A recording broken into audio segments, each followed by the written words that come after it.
Allez, c'est parti pour cette conférence. Du coup, on va laisser les autres participants nous rejoindre. Pendant ce temps-là, donc bonjour d'abord, bienvenue. Je m'appelle Mathieu Dubourg.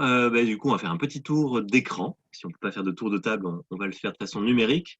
Du coup, Céline, qui était là hier, sait de quoi il en retourne. On va faire un petit tour positif. On va essayer de, justement, bonjour à tous, à ceux qui nous rejoignent. On va faire un petit tour avec votre prénom, votre météo, c'est-à-dire un adjectif qui caractérise votre état d'esprit maintenant, là, ce matin, et puis votre activité pour qu'on puisse justement savoir qui fait quoi autour de ces écrans. Bonjour Rachel, justement, est-ce que vous souhaitez prendre la parole pour vous présenter juste votre prénom, votre état d'esprit et votre profession? D'accord. Alors, oui, Rachel, ma profession assistante direction commerciale. D'accord. Voilà. Mon état d'esprit, un peu frustré, on va dire. Très bien. Bon, alors je vais essayer de faire passer ça, en tout cas pendant 1 heure. C'est la mission. Merci beaucoup. Alors, il y a plein de connexions, tant mieux. On devrait être, normalement, devez être 12. Qui veut prendre la parole maintenant?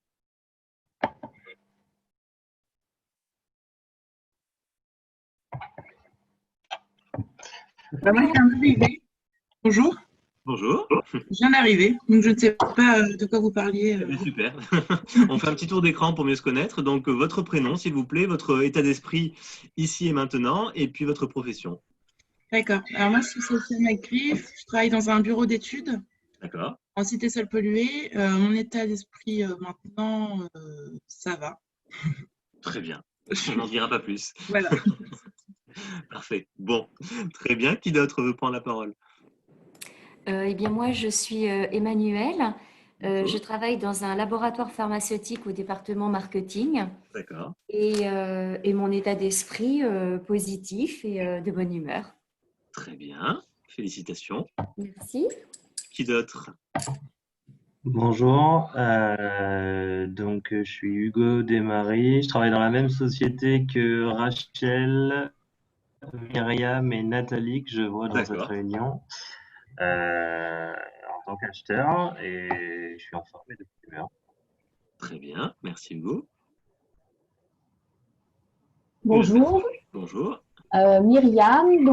Voilà, je travaille comme dans la même entreprise que Rachel, Hugo, euh, au service qualité. D'accord. Voilà, ça va. Très bien. Merci. Bonjour Christophe, moi je travaille dans la même société qu'Emmanuel, donc au laboratoire pharmaceutique, D'accord. et ça va aussi ce matin, enfin, état d'esprit positif. Très bien. Merci.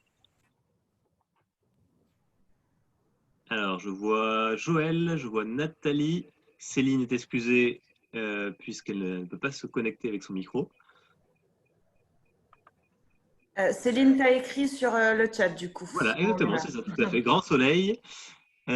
Sécrétion, attention, il y a marqué secrétin, ce n'est pas la même chose, de dopamine avec un footing ce matin. Je suis avec toute mon équipe pour écouter vos bons conseils. Alors, si vous pouvez nous dire combien vous êtes, ça, voilà, ça me permettra de savoir combien de personnes je sensibilise ce matin.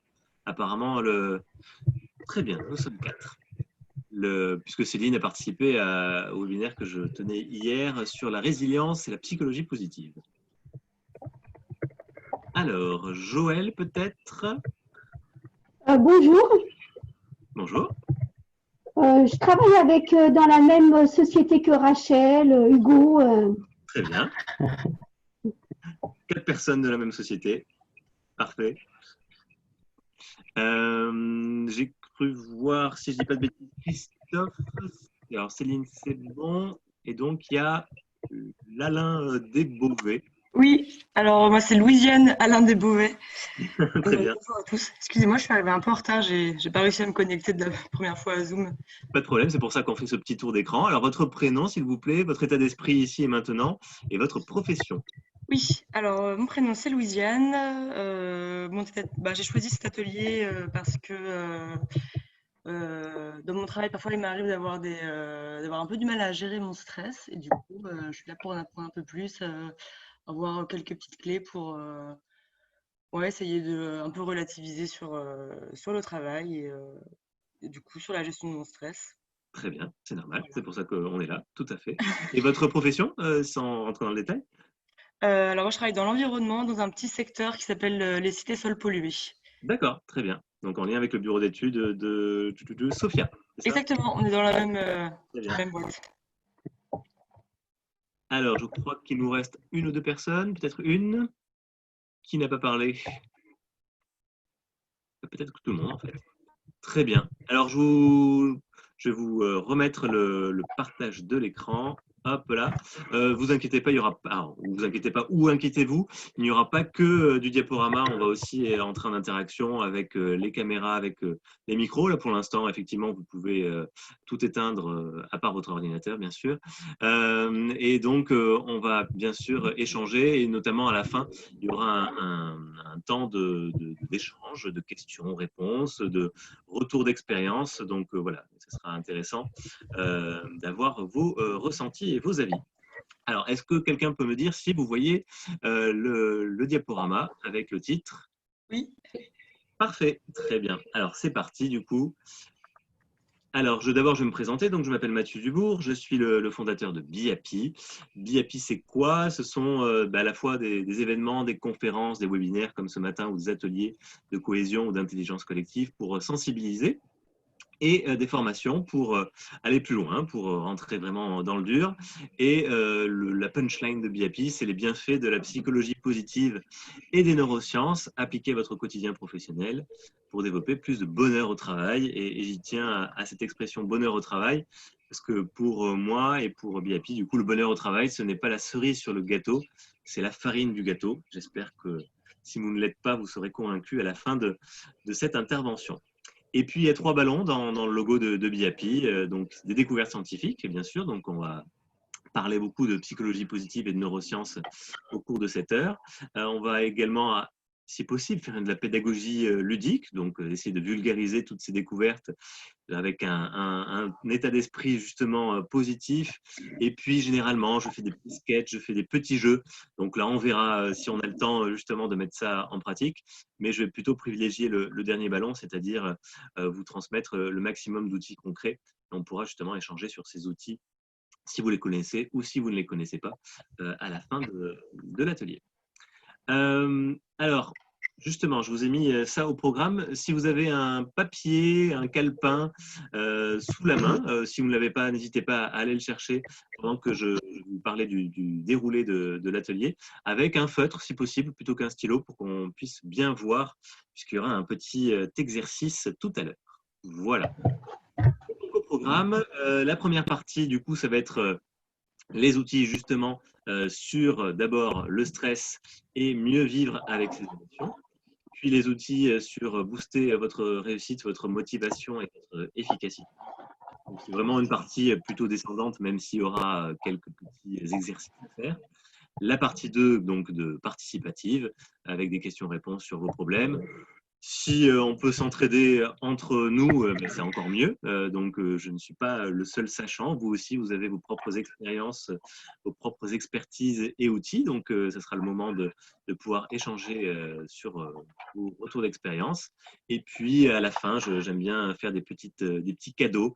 Donc, ça, c'est la surprise pour la fin. Donc, ça vous oblige à rester jusqu'à la fin. On va essayer, bien sûr, de rester sur 1 heure comme c'est convenu.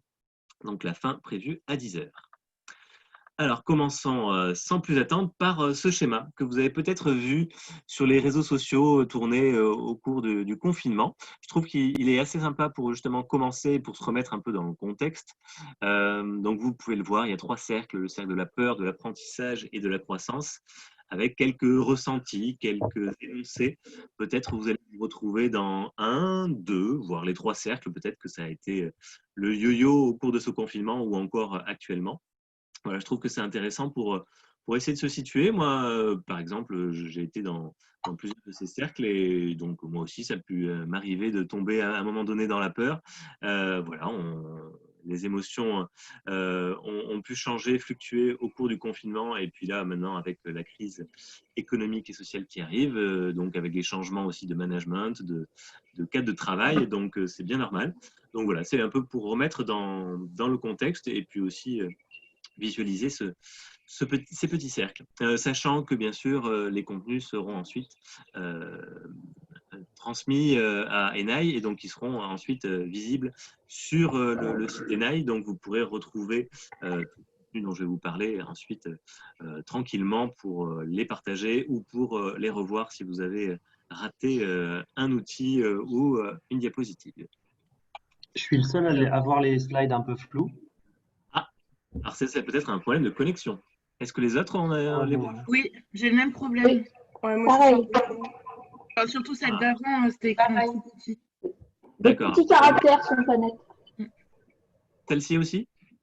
Oui, alors on arrive à lire, mais Alors, attendez, je vais peut-être faire quelque chose qui peut vous aider. Hop, on va couper. Attendez. Alors, c'est peut-être le partage, en fait. Hop. Parce que j'ai mis une option dans le partage et peut-être que ça, en fait, ça n'aide pas. Il y a optimiser pour un clip vidéo plein écran. On va essayer de faire 100. Voilà. Est-ce que c'est mieux? Oui. oui. Alléluia. Alors ça, je vais essayer de l'enlever. Voilà. Et on va revenir en arrière. Voilà. Parfait. Désolé. Donc, du coup, je vous le remets quelques secondes, mais vous pourrez le retrouver, bien sûr, sur le site d'Enaille. Donc, les 3 cercles, donc, par rapport à nos émotions et par rapport à nos états d'esprit pendant le Covid. Alors, du coup, on va passer directement, donc, hop là. Apparemment, il y a des personnes qui ont leur micro encore ouvert. Donc, du coup, ce schéma, en fait, c'est une méta-analyse.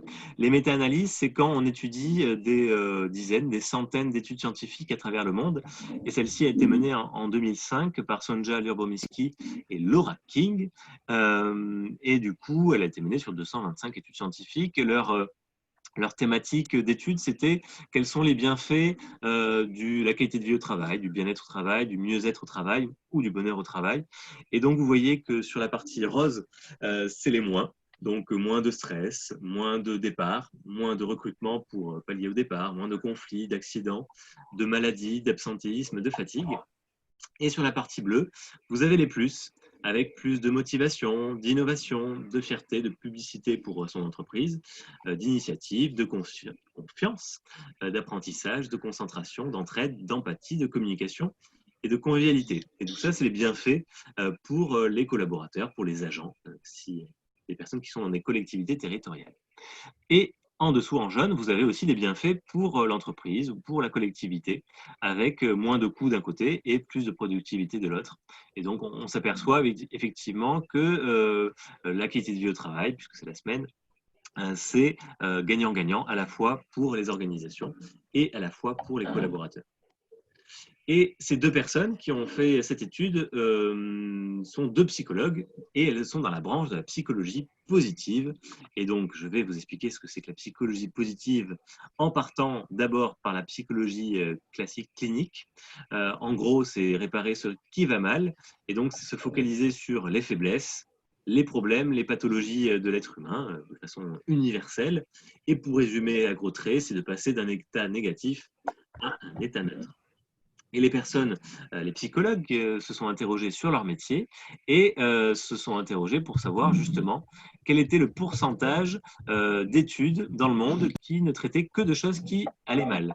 Donc, ils ont fait à la fois une méta-analyse à nouveau, et de 1967 à l'an 2000, ils se sont aperçus que 95% des études scientifiques en psychologie clinique ne traitaient que de ce qui va mal, seulement 5% ne traitaient que de ce qui va bien, ou en tout cas de ce qui va bien.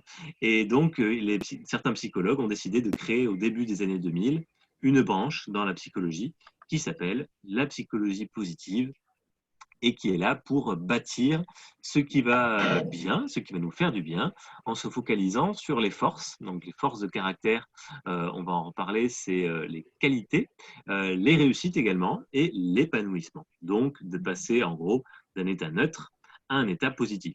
C'est un peu le but aussi de ce webinaire, cette conférence. On va parler du stress, donc plutôt du côté négatif, mais aussi de la motivation, donc plutôt le côté positif. On va faire l'ensemble de l'escalier. Alors, partie 1, du coup, avec les outils pour le stress, enfin, en tout cas pour réduire le stress et pour mieux vivre avec ses émotions. Alors, d'abord, on va parler des bases, on va dire. Déjà, il faut être en bonne santé. Alors, peut-être que vous allez trouver ça un peu gnangnan, un peu moraliste ou un peu basique, mais en fait, la base, justement, si on veut se sentir déstressé, c'est de penser à soi, de faire plaisir, de penser à son soin, à sa santé. Et donc, effectivement, avoir une alimentation équilibrée, c'est une très bonne chose. Et on a parlé hier par rapport aux neurosciences. Si vous voulez créer le maximum de neurones dans votre cerveau, l'alimentation, si possible avec des oméga 3, ça facilite justement la neurogénèse, comme on l'appelle. Le sommeil est là aussi est primordial et essentiel pour ne pas être stressé. Vous le savez, quand on manque de sommeil, on est plus irritable, on est plus stressé. Et donc, au contraire, quand on a un sommeil qui est équilibré, c'est beaucoup mieux. De nombreux bienfaits au sommeil. D'abord, il faut avoir... Alors, attention, il y a un micro qui est allumé. D'abord, il y a la régularité qui est importante pour avoir un bon sommeil, donc se coucher tous les jours à la même heure. La température est également importante. La température de l'espace, donc de la chambre, on parle souvent de 19 degrés, mais ça peut être moins. Et puis la température du corps aussi, puisque du coup, si on baisse la température de la chambre, mais que notre corps est très chaud, ça ne sert à rien. Donc, un repas ou du sport et ou la douche 3 heures avant, justement pour que notre corps ait le temps de se refroidir, puisque ces 3 activités, bien sûr, élèvent la température de notre corps. Et puis, il y a aussi les conseils qu'on a tous entendus, le café, le thé, le soda, qui peuvent justement nous exciter. Donc, généralement, les scientifiques indiquent qu'il ne faut pas en boire après 16 heures. Ça peut être un peu restrictif. Et puis, pas de cigarettes et pas d'alcool le soir, là aussi, ça empêche l'endormissement. Et enfin, un dernier conseil qu'on entend de plus en plus ces dernières années, c'est les écrans. Les écrans de télévision, mais aussi les tablettes ou les smartphones dans le lit, c'est plutôt quelque chose à bannir si on veut avoir un bon sommeil, parce que ça va nous exciter. Et puis également à cause des écrans et de la lumière. Là aussi, il y a une lumière bleue. Alors, si vous avez des écrans de dernière génération, généralement, dans les paramètres de la luminosité, vous pouvez mettre un filtre anti-lumière bleue. Et cette lumière bleue va avoir un impact sur notre cerveau, puisque le cerveau va croire qu'on est en pleine journée. Et donc, il ne va pas sécréter l'hormone de l'endormissement. Et donc, c'est pour ça qu'on a du mal à s'endormir après avoir regardé la télé ou son smartphone juste dans le lit. Voilà pour les petits conseils pour le sommeil. Et si vous avez un mauvais sommeil, et ça arrive, et en France, beaucoup de personnes sont victimes de troubles du sommeil, vous avez aussi la possibilité de faire la sieste. Alors, c'est parfois compliqué au travail, mais on peut toujours trouver un moyen. En tout cas, moi, je sais que dans mes anciens boulots, j'arrivais sur une chaise ou sur un bureau à pouvoir m'assoupir. Donc, la sieste est un processus biologique. Tous les mammifères font la sieste, en tout cas, ou un processus d'endormissement entre 14 heures et 15 heures. Et d'ailleurs, le mot sieste, c'est 6 heures. Donc, c'est découper la journée éveillée en 6 heures de part et d'autre. Et vous avez trois siestes différentes. Vous avez la sieste flash de 1 à 10 minutes, et là c'est juste pour lâcher prise. Peut-être que vous avez entendu parler de mettre une cuillère dans la main ou un objet qui fait du bruit, et quand ces clés par exemple de voiture, et quand la main s'ouvre, les clés tombent et ça nous réveille. Donc ça peut être une façon de faire. Vous pouvez aussi tout simplement mettre une alarme sur votre smartphone. La sieste parking, qui est la plus connue, en tout cas la plus utile, c'est de 15 à 30 minutes. Donc justement parking, parce qu'on peut la faire un peu n'importe où. Donc 15 à 30 minutes, pas au-delà, puisque si on dépasse 30 minutes, on rentre dans notre cycle de sommeil profond, et là on va avoir tous les contre-arguments, tous les méfaits qu'on pourrait avoir avec une sieste. Justement parce qu'on va trop s'endormir et ensuite on va avoir du mal à récupérer. Et pour les personnes qui travaillent de nuit ou qui ont fait nuit blanche ou qui ont vraiment pas beaucoup dormi, il y a la sieste royale, c'est 1h30, si possible allongée sur son lit, pas dans son lit. C'est important de pouvoir ne pas se retrouver comme dans son lit, sinon là on va avoir envie de s'endormir comme pour sa nuit de sommeil. Et vous voyez en dessous tous les bienfaits de la sieste. Ça augmente la vigilance, la mémoire, la créativité, c'est anti-stress bien sûr, et ça baisse les risques de maladies cardiovasculaires. Il y a même la NASA qui a fait des études dessus, puisque les personnes qui montent dans l'espace ont besoin d'être au taquet, et effectivement la sieste permet d'augmenter de 30% la productivité. Donc voilà des arguments à envoyer à vos dirigeants, vos patrons ou patronnes, justement pour promouvoir la sieste au travail.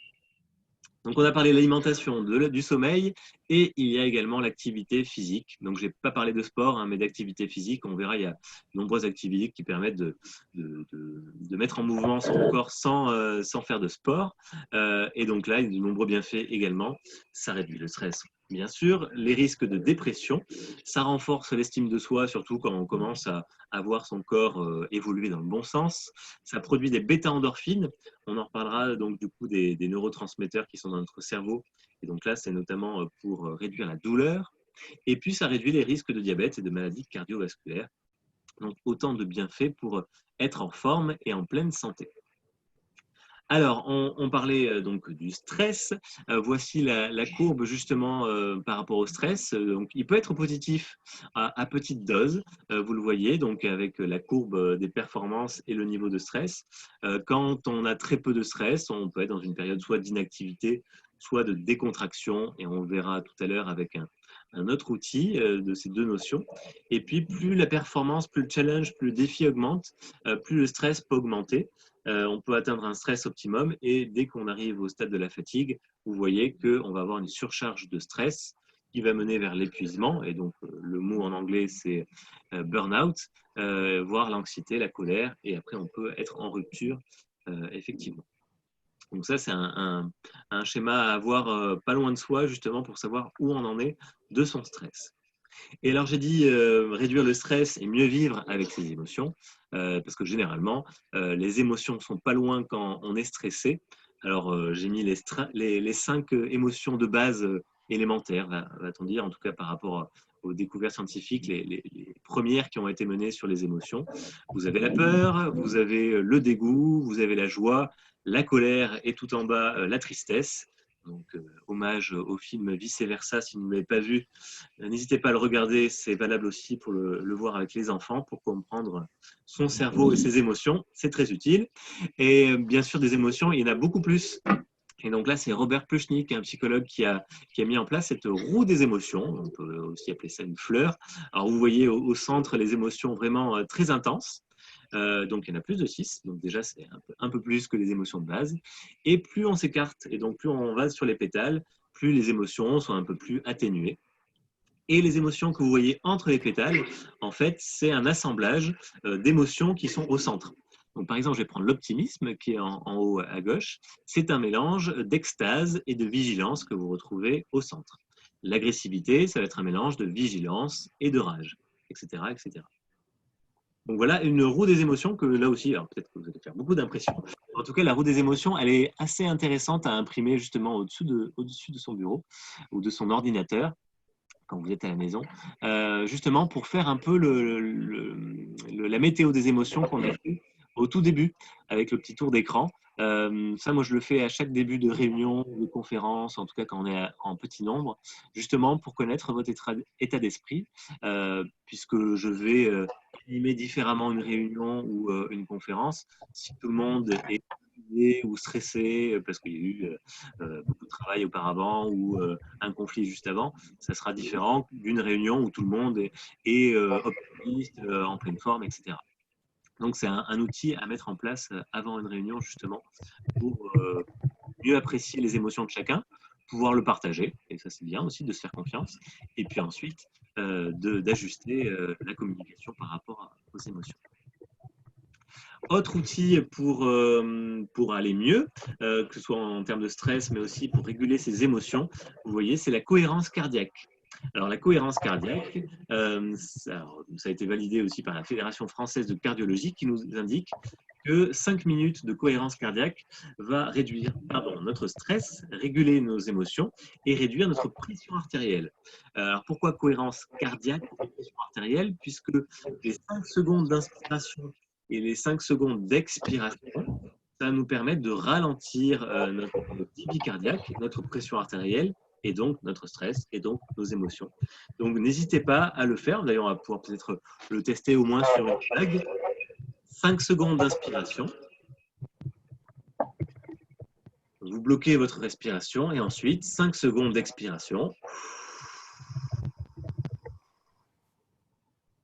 Et ça, pendant 5 minutes, vous allez voir, vous allez sentir vos épaules se détendre, sentir aussi votre émotion se réguler. Et moi, par exemple, le ton de ma voix et le rythme et le volume de ma voix vont se réduire. Alors, il y a des personnes qui ont leur micro ouvert. On vous entend. Du coup, à part si vous souhaitez poser une question. Alors, pourquoi j'ai mis cette photo? Mathieu? Oui. Tu peux prendre la main et en fait couper l'ensemble des micros. Très bien. Peut-être, je pense qu'en bas à droite, tu dois avoir cette option-là. Hop là. Alors, je ne l'ai pas directement. Il faut peut-être que je revienne sur... hop. Ou en bas à gauche.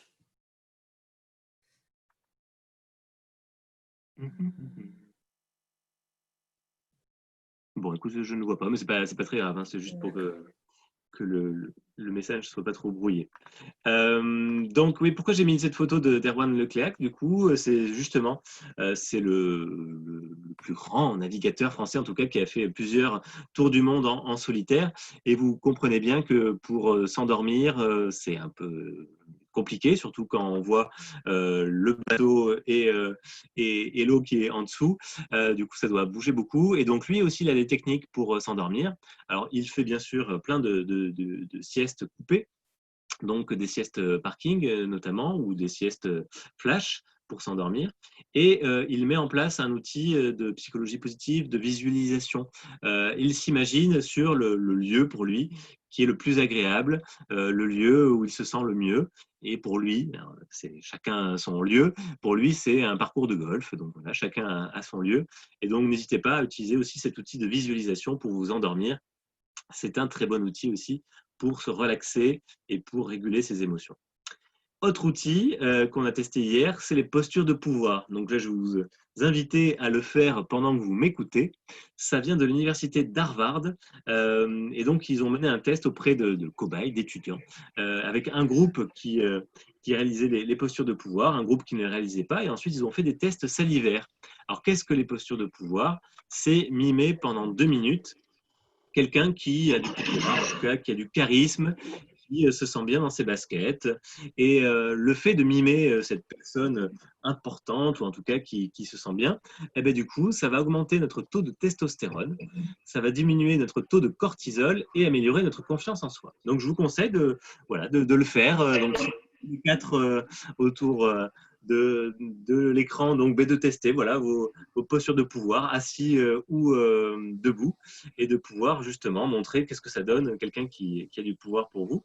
Alors le taux de testostérone, il n'y a pas que chez les hommes, hein, il y en a aussi chez les femmes.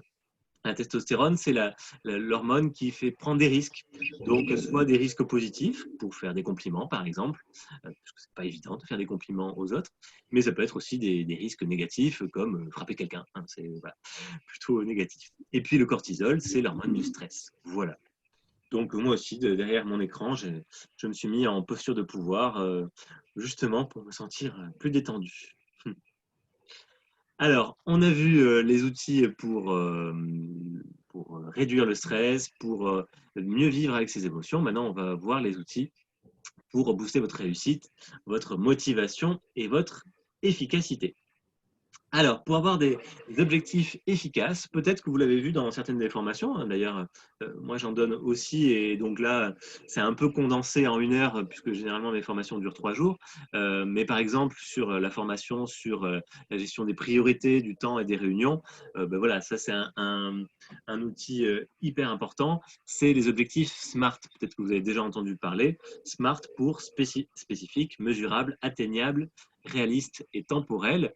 Et donc, vous avez trois exemples de la vie quotidienne, justement, pour justement prendre plus soin de soi et justement réguler votre stress. Donc, soit sur la consommation de fruits et légumes, on parlait d'alimentation, soit pour faire du jogging, on parlait d'activité physique, et ou pour prendre plus de temps pour vous.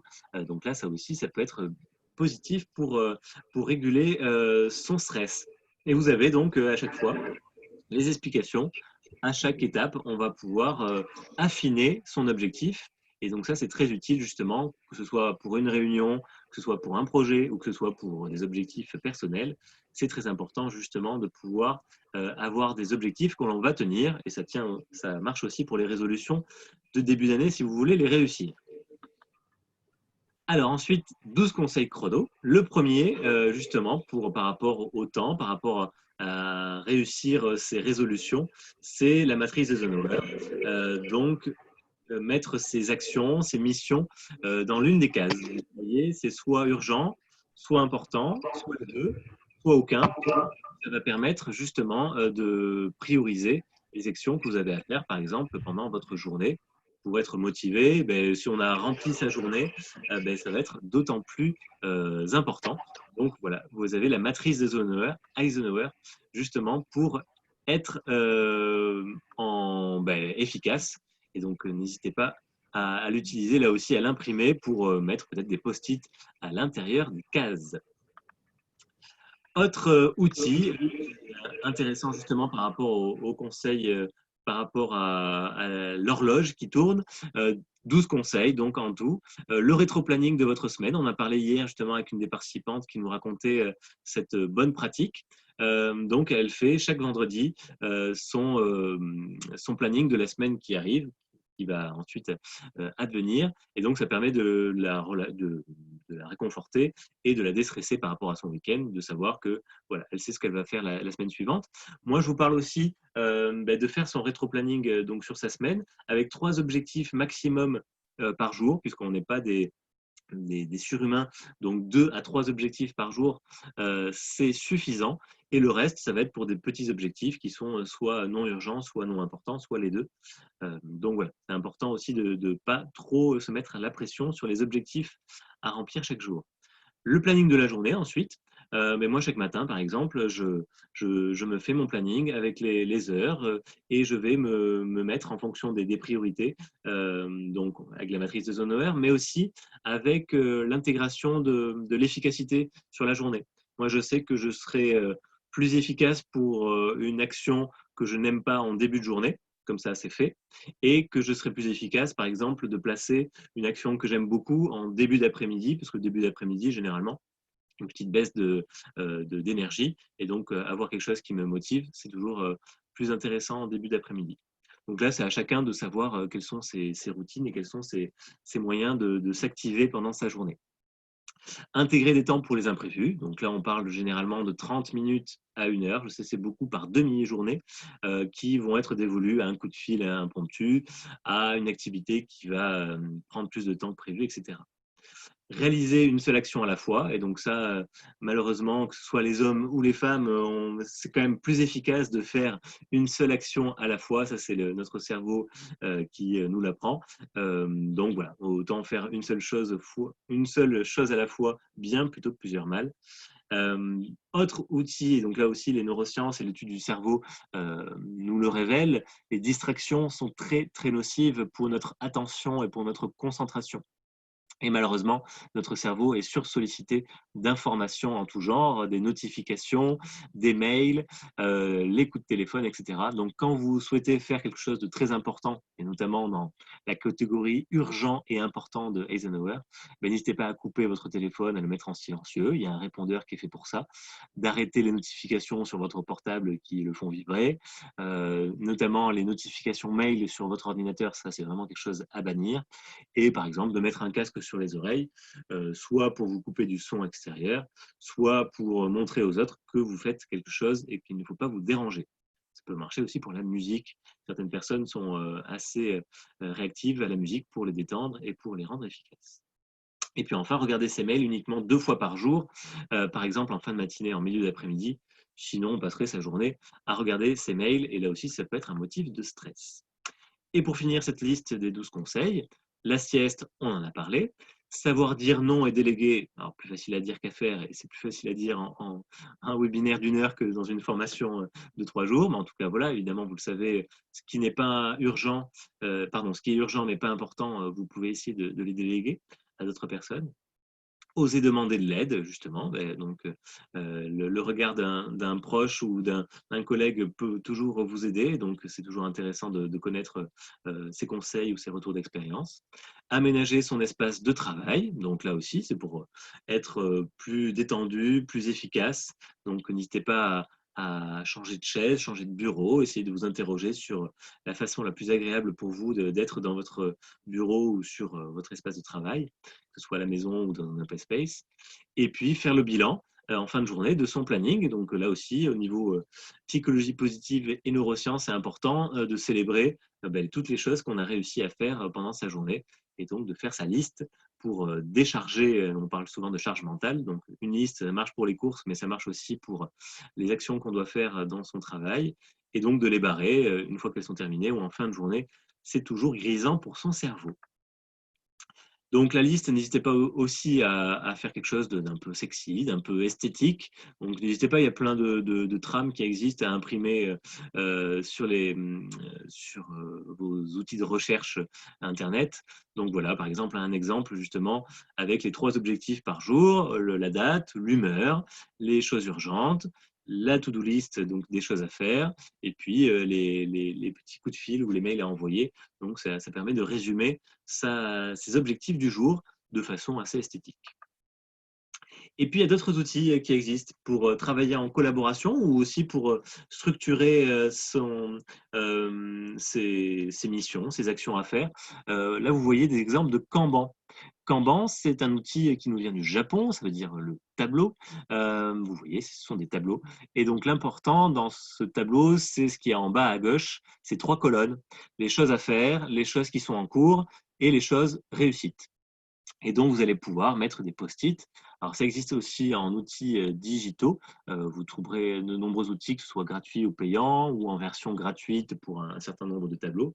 Le plus connu, le plus efficace, sans faire trop de pub, c'est Trello, qui est assez intéressant. Et donc, vous allez pouvoir mettre vos actions dans chacune de ces cases, en plus avec un fond d'écran généralement assez sympa.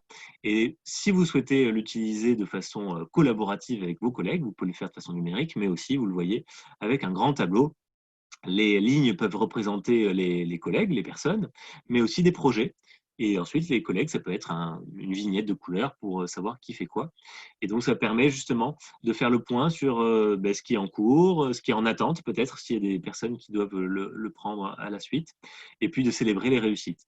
Et un autre outil, une démarche, une méthode importante, celle-ci vient des États-Unis, de la Californie, ça s'appelle le Scrum, ça veut dire la mêlée. Et c'est en fait le fait de se retrouver chaque matin pendant 5 minutes devant le tableau, en équipe, et de voir ce qui a fonctionné la veille, ce qui n'a pas fonctionné, et de faire un point justement sur à la fois les bonnes nouvelles, mais aussi les mauvaises, et savoir comment on peut, à nous tous, améliorer les choses qui ne vont pas assez vite ou qui n'avancent pas.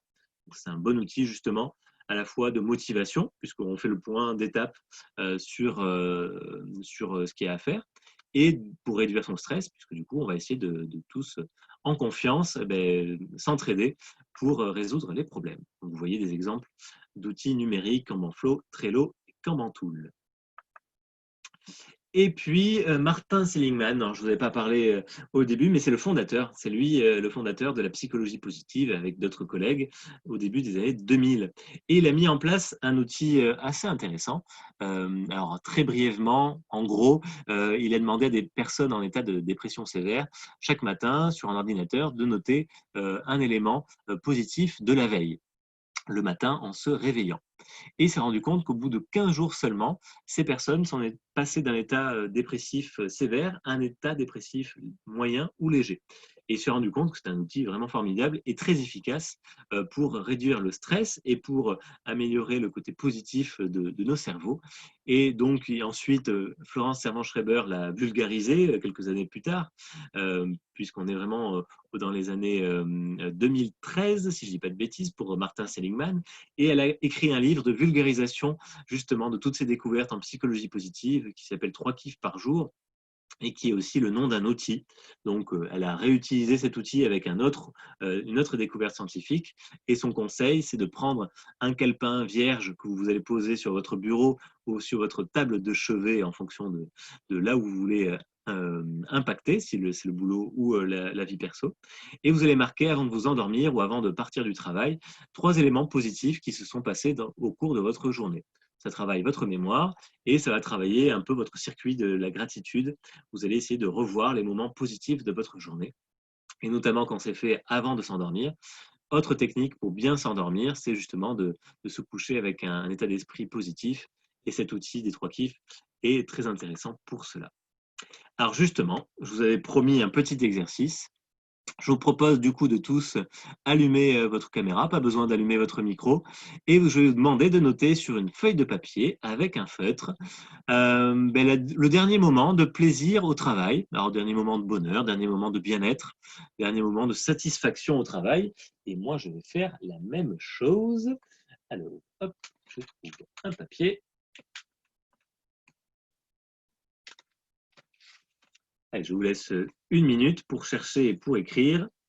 Donc cet élément, ce petit moment fugace ou plus long qui vous a permis d'être plus serein, plus heureux, plus joyeux au travail. Et ensuite, on va tous les montrer.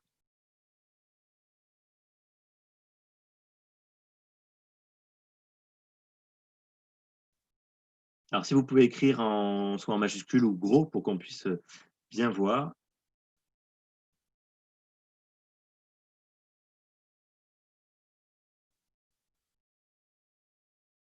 Voilà. Alors, je vais remettre les caméras. Et donc, je vais vous demander donc, du coup de montrer comme moi votre petit mot, justement, pour savoir quels sont vos derniers moments de plaisir au travail. Donc, moi, par exemple, j'ai mis les compliments que j'ai reçus hier après le webinaire qu'on a suivi. Alors, est-ce qu'il y a d'autres personnes qui veulent montrer leur dernier moment de plaisir au travail? Retrouver les collègues, effectivement. Avec le smiley. Le webinaire suivi hier, merci Céline. En tout cas, si c'était le mien en tout cas, puisqu'il y en a eu d'autres. Hier matin, alors du coup, préparation d'un jardin d'entreprise, pardon, super, génial. Ça, effectivement, j'en fais la promotion, c'est un très bon outil de cohésion d'équipe. La réunion d'équipe participative de Nathalie, super. J'arrive pas à mettre la vidéo. Alors, c'est le petit bouton avec une petite caméra à côté du micro, tout en bas normalement.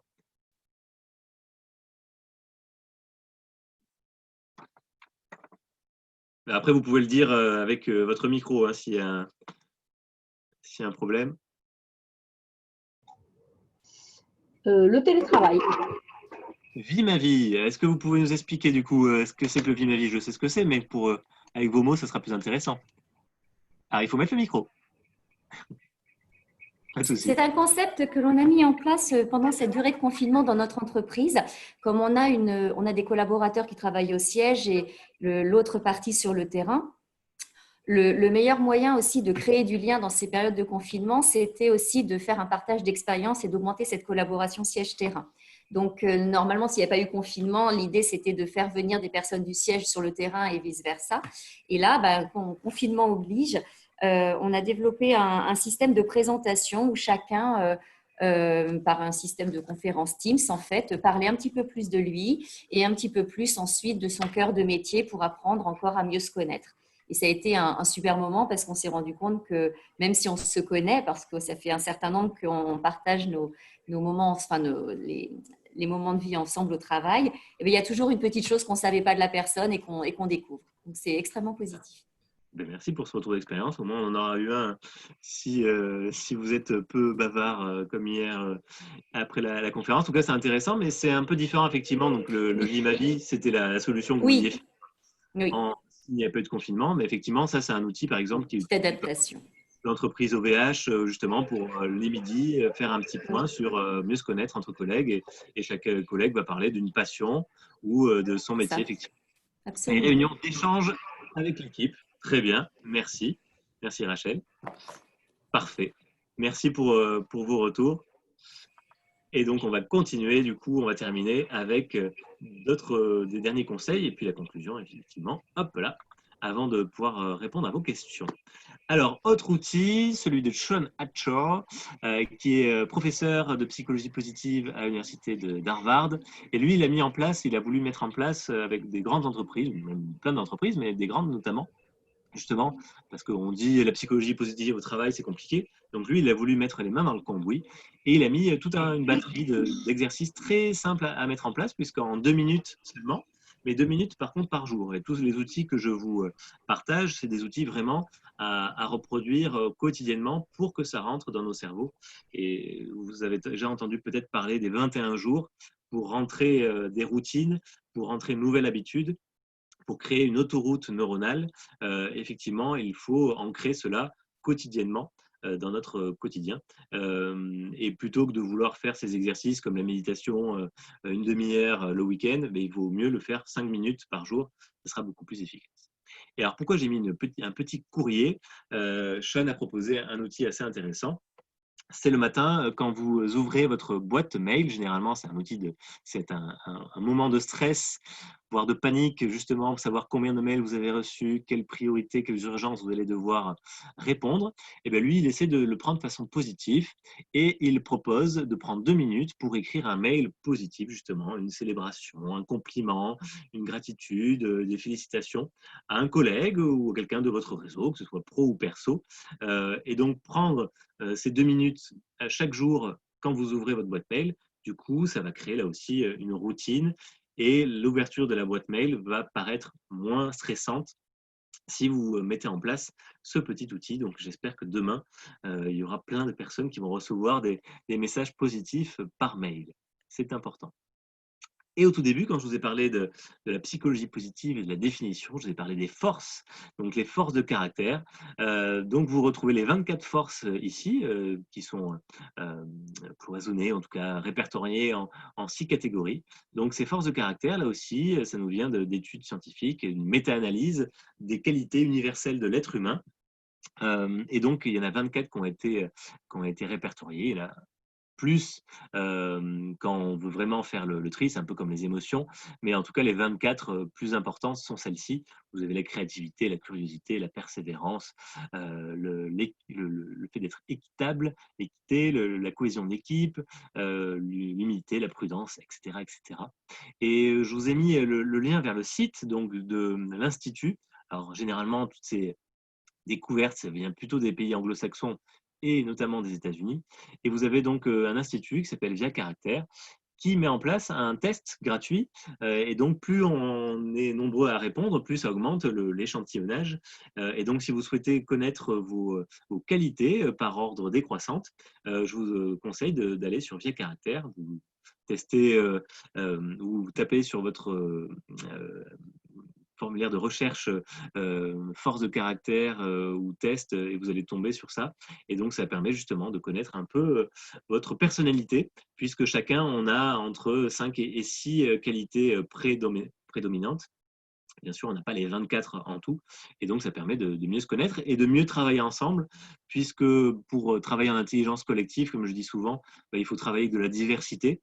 Et donc, c'est parfois plus intéressant de travailler avec des personnes qui ont des qualités différentes des nôtres. Et là, je vous passe, je crois que je ne parlerai pas aujourd'hui, des intelligences multiples. Donc là aussi, ce sont des découvertes scientifiques qui ont été menées sur les différentes façons d'être intelligent. Voilà, vous saurez, on n'est pas intelligent que par les mathématiques ou par la littérature, on est intelligent de bien d'autres façons. L'intelligence, c'est la façon de résoudre des problèmes. Et je crois qu'on va terminer par la carte du bonheur. Je vous vends du rêve. Qu'est-ce que c'est que la carte du bonheur? C'est une nouvelle découverte. Donc, je ne ferai pas le test que j'ai l'habitude de faire en conférence, de faire prononcer un participant le prénom et le nom de ce chercheur. C'est Mihai Csikszentmihalyi, du coup, qui est aussi psychologue. Il a mis en place une étude scientifique, en gros, pour évaluer chez ses cobayes quelles activités il faisait de façon aléatoire, par l'intermédiaire d'un petit bip qui sonnait sur son smartphone. Quand ça bip, vous indiquez sur le smartphone quelle activité je suis en train de faire et quel est mon degré de bonheur, par exemple de 0 à 10. Et donc, vous imaginez qu'avec pléthore de réponses, il va constituer une base de données et une carte très fine des activités qui créent du bonheur. Et donc, c'est pour ça que je parle de carte du bonheur. C'est aussi, peut-être vous l'avez entendu parler, sous la forme de zone de flow, F-L-O-W. En anglais, ça veut dire écoulement. Écoulement parce que, voilà, on se sent bien, on se sent couler. C'est une expérience optimale, comme vous pouvez le voir en français. C'est la zone orange, expérience optimale. Et donc, vous le voyez, en abscisse, c'est le niveau de compétence qui est mobilisé pour faire une action. En ordonnée, c'est le niveau de challenge, de défi qui est demandé pour réaliser cette action. Quand vous êtes à 0 de challenge et à 0 de compétence, vous êtes dans l'apathie. Voilà, on est étalé dans son canapé en mode coma. Si vous augmentez le niveau de challenge alors que vous n'avez pas de compétences, vous montez dans l'inquiétude puis dans l'anxiété. Et au contraire, si vous êtes dans les compétences avec très peu de challenge, vous passez de l'apathie à l'ennui, puis ensuite à la détente. Et vous voyez qu'il y a deux portes d'entrée pour arriver à l'expérience optimale, soit par l'excitation-stimulation, qui peut avoir un pendant négatif, mais ensuite un pendant positif, soit par le contrôle, là aussi, qui peut avoir un pendant négatif en bas et un pendant positif vers le haut. Et l'expérience optimale, c'est quand on se sent super bien, qu'on est dans la concentration. Généralement, c'est des activités où on ne voit pas le temps passer parce qu'on prend du plaisir à faire ça et on est heureux de le faire. Ça peut être des passions, mais ça peut être aussi des activités qu'on fait dans son travail. Voilà, on a certaines facettes de notre fiche de poste qui nous plaisent plus que d'autres.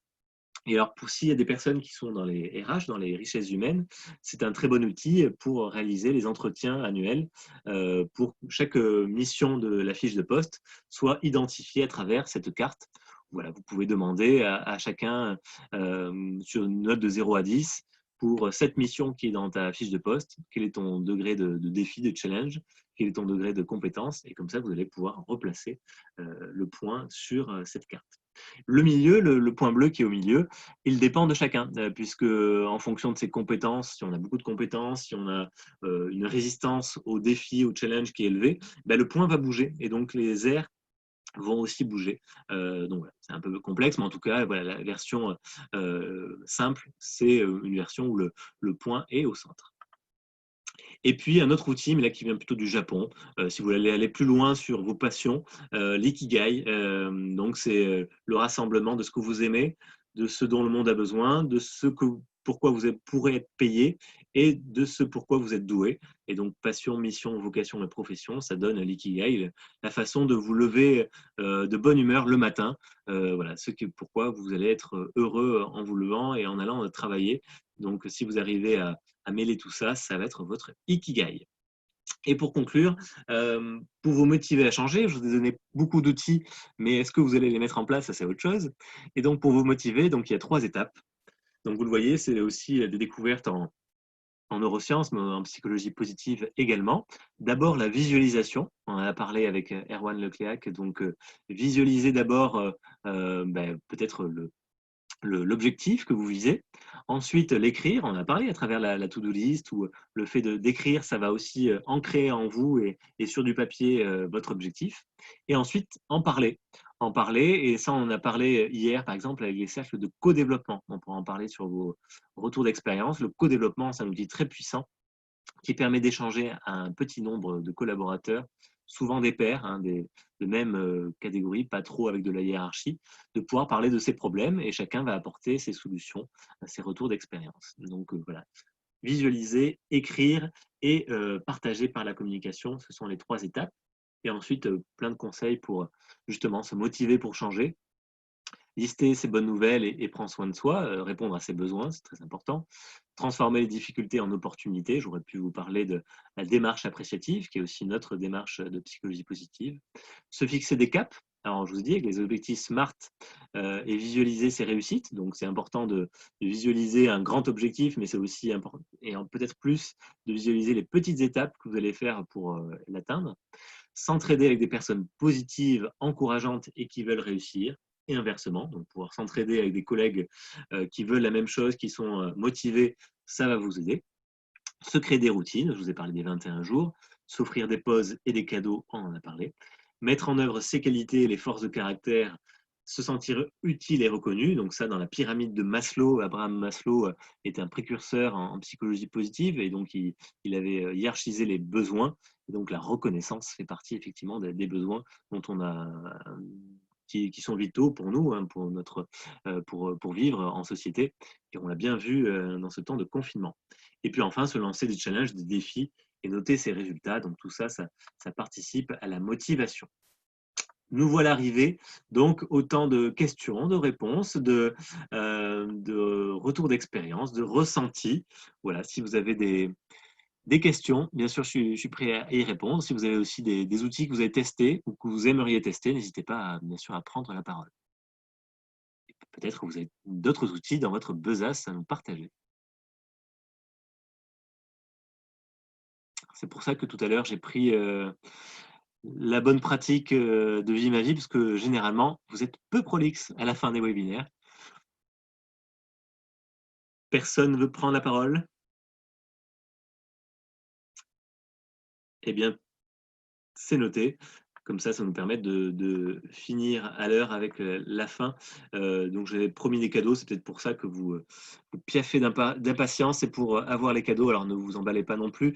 Ce ne sont pas non plus des cadeaux mirobolants, mais il y en a 3 en tout cas, pour célébrer la fin de ce webinaire et pour vous remercier d'y avoir participé. Le premier, si vous souhaitez continuer à avoir des nouvelles positives chaque jour, je vous invite à vous abonner au compte BeHappy, donc sur Facebook, sur Twitter ou sur LinkedIn. Vous êtes de plus en plus nombreux à rejoindre la communauté. Il y a 3 bonnes nouvelles qui sont partagées chaque jour, justement sur le monde du travail, sur le bonheur au travail, sur la psychologie positive, sur les neurosciences. Donc, ça vous permettra là aussi d'avoir des bonnes nouvelles plutôt que les mauvaises qu'on peut retrouver sur les réseaux sociaux. Autre cadeau, du coup, je termine toujours mes interventions par une citation positive. Alors, des fois, elle change, des fois pas. J'ai trouvé que celle-ci était intéressante par rapport à la motivation, justement. Donc, celle d'hier également. Si tu veux construire un bateau, ne rassemble pas tes hommes et femmes pour leur donner des ordres, pour expliquer chaque détail, pour leur dire où trouver chaque chose. Si tu veux construire un bateau, fais naître dans le cœur de tes hommes et femmes le désir de la mer. Donc, c'est un aviateur qui nous dit ça, donc gros retour d'expérience sur le bateau. Mais donc, effectivement, Antoine de Saint-Exupéry nous a concocté cette belle citation, cette belle phrase. Et effectivement, l'inspiration, la motivation va venir justement par le sens que l'on va donner à soi ou à ses équipes. Donc, plutôt que d'avoir une méthodologie très pointue pour se motiver, c'est plutôt l'objectif que l'on va créer. Et notamment, n'hésitez pas à faire des séminaires ou à faire des séminaires de façon dématérialisée ou physique pour travailler, co-construire en intelligence collective, justement, sur les objectifs, sur les prochains objectifs que vous voulez mener. C'est très important justement pour créer la cohésion d'équipe et donner du sens à votre travail. En tout cas, je serais ravi de pouvoir y répondre puisque j'anime de nombreux séminaires, que ce soit pour les cadres ou que ce soit pour l'ensemble des salariés. Et puis, je termine toujours aussi par une photo positive. Donc, j'espère que vous allez pouvoir y participer. Hier, c'était très grisant de pouvoir voir toutes vos têtes. Alors, on va faire une photo positive en testant un dernier outil de psychologie positive. Je crois que j'ai gardé le même outil qu'hier. Effectivement, ça va être le rire. Alors, rire pendant 1 minute, ça équivaut à 10 minutes de jogging ou de rameur. Donc, je vous avais parlé d'activité physique. Vous voyez qu'il n'y a pas besoin de faire du sport. Le rire, ça peut suffire. Ça mobilise 17 muscles de notre visage, donc pas besoin de crème anti-rides, c'est plutôt bien. Ça muscle nos abdominaux, donc comme les clubs de sport ont été fermés, donc c'est très bien aussi.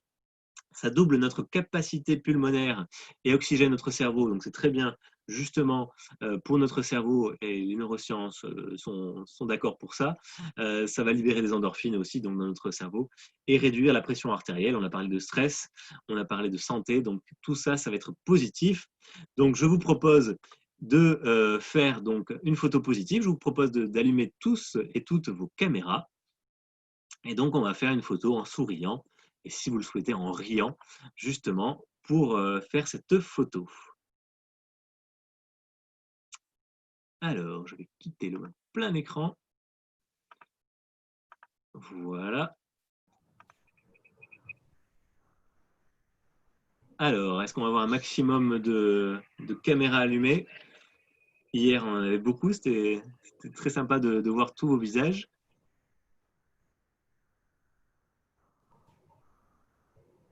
Et comme ça nous fera un petit souvenir.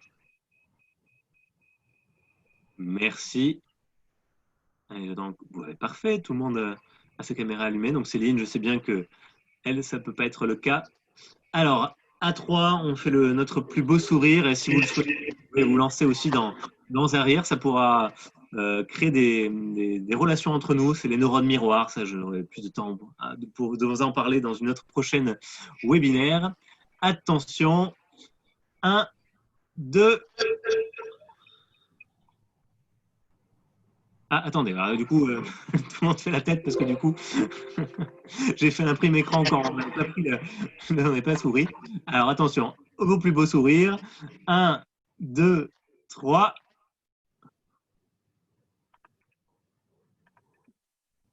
Et normalement, on est bon. Merci beaucoup.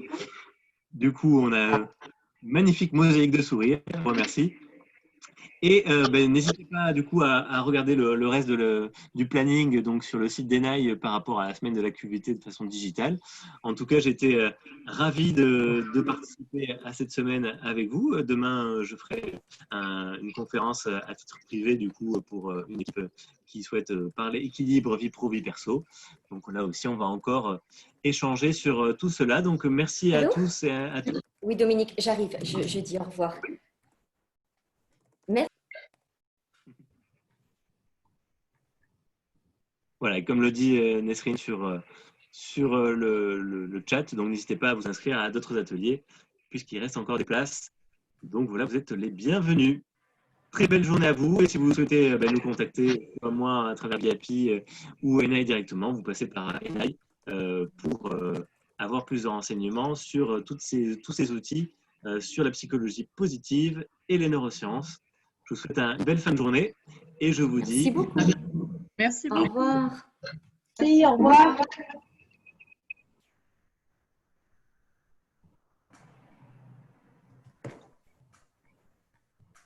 Au revoir. Au revoir.